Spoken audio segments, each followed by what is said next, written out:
Fighting games were made to have a pretty long shelf life, probably because they were made to be played over and over again. Each and every outcome is a roll of the dice, another opportunity to sharpen your skills and show your buddies, or enemies, what you're made of. Nowhere was this more evident than the temple of video game worship known as the video arcade, where many a weekend was spent feeding quarters to cabinets like fuel to a burning forest fire. Of course, most of those arcades where the competitive gamers spent countless hours at the Street Fighter or Mortal Kombat cabinet are lamentably gone forever, replaced by fly-by-night business after business. Which is where the ports step in. The popularity of Neo Geo games like Fatal Fury, World Heroes, and Art of Fighting still live on in both machine and console form, and Samurai Shodown is part of that big, happy family.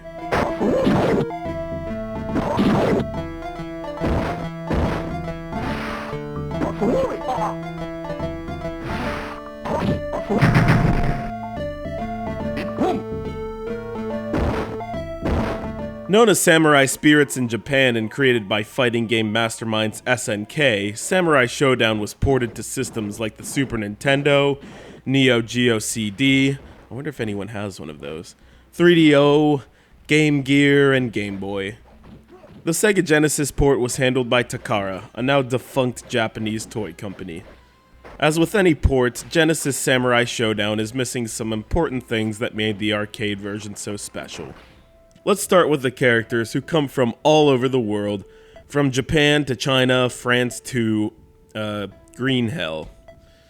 We still have the usual lineup of the hero Haomaru, Nakoru, Ukyo, Wanfu, Tam Tam, and everyone else except for Earthquake, the oversized cue ball from Texas, sporting war paint on his face, carrying a kusarigama that could weigh down an oil tanker.